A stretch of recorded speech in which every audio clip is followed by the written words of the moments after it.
it's all interesting No, things did, for me. do you have Thanks. more, did you have more questions or comments? I'm just... No, go ahead then, if you have more. Okay. Okay. Yeah, was there another question? Yeah. Four distinct objectives when talking about cyber terrorists, criminals, espionage, and warfare. I found it funny that you mentioned Liechtenstein, that was recently involved on a scandal involving the German tax revenue service, the German espionage agency, and the cyber criminal for blackmailing the main Liechtenstein bank. How would you describe this mix? Since it's not something really new, it happened also with the US government and the Iran-Contras incident, where there was a strong mix of government espionage, warfare, whatever activities with criminal groups for, like, let's say, laundering the garbage that the US government was doing at that time. So I think between what you're saying and this gentleman's points, you know, something has occurred to me, which is that there is another form of warfare that is at present really undefined, which is kind of state-sponsored economic warfare, or I don't even know the right words, right? But there is a very interesting phenomenon that has always existed that is kind of at this border between outright warfare and places where you just screw up someone's economy as part of competitiveness or so, you know, or so forth. And that's places where you see these interesting things where the governments are essentially acting in cooperation with shadowland individuals, or sometimes governments are acting as, you know, espionage agencies are acting in cooperation with corporations and so forth. You get, you know, people stealing personal information, attempting to drive up costs. I don't have a word for that. Economic warfare, I think, is really what we're basically talking about. But that's a really interesting gray area. And, don't you think that your vision of warfare is too focused on nuclear warfare? Because you mentioned about mutual destruction and smaller countries not being able to bully with the US, but effectively US lost the Vietnam War without any use of nuclear warfare. Absolutely. No, that's a perfect example. That was an example of a war that was lost purely militarily. I'm not saying that the US is going to win every war that it gets into, which is actually a really good thing, because that's going to discourage further adventurism from the US government. But when we're talking about the scenarios that the cyber war proponents talk about, if you read the stuff that, you know, if you read the stuff that Win Schwartau and some of these idiots write, the scenarios that they're promoting are scenarios in which military operations are combined with information operations. And the information operations are militarily significant.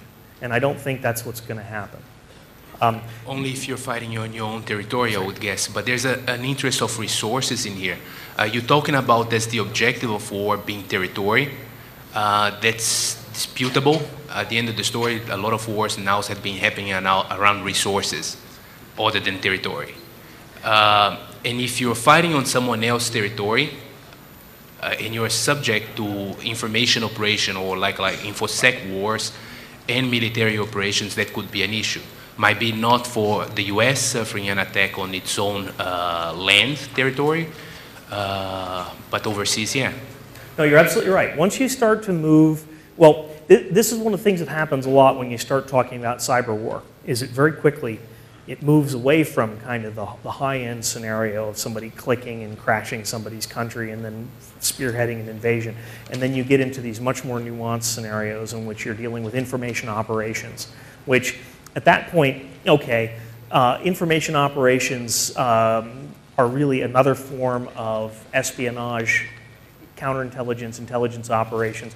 Those are things that are serious issues that are not going to go away. Those are actually what I'm deeply concerned about. It's one of the reasons why I've been trying to trash the concept of cyber war, because there's a lot of money that I believe is being spent in the US on let's prepare for cyber war, which is silly, when what we really should be worrying about is other countries' agents working for government contractors and having access to the things that they shouldn't have access to critical information infrastructure being outsourced to places where it shouldn't be outsourced to.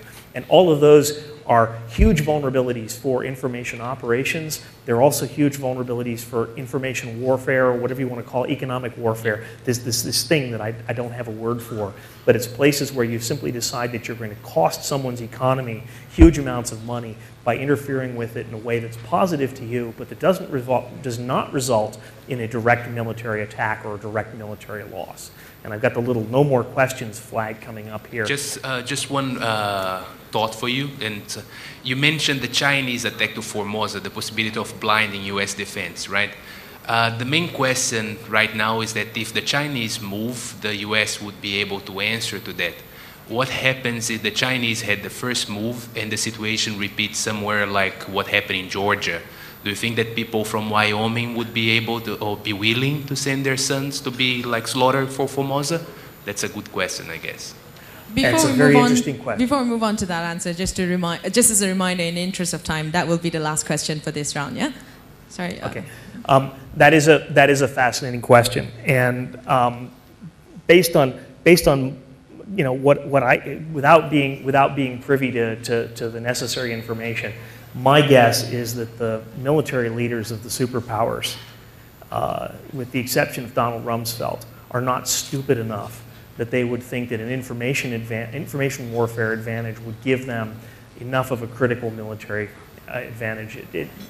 Guns and bayonets still carry the day. Tanks in the field are still really what it's all about. And wars are fought only over territory, and packets can't hold ground. So, thank you very much. Thank you very much, Mr. Raynham. Obviously, a keynote presentation that brings about a lot of interesting discussion, which I'm sure he'll like to follow up with you outside over tea, over coffee break. We're now going to have a half-hour coffee break. What we're going to do during this time as well is we're going to split up the room. So you'll find, for those interested in track 1 after the break, it'll be in this room that you're looking at, that you're at. For track 2, it'll be that room behind you. It'll be split into 2 rooms. So just to let you know, track 1's in this room and track 2's in that room. We'll see you shortly after the break. And again, because we're ending at 7:30 this evening, we will need to maintain the schedule quite strictly. So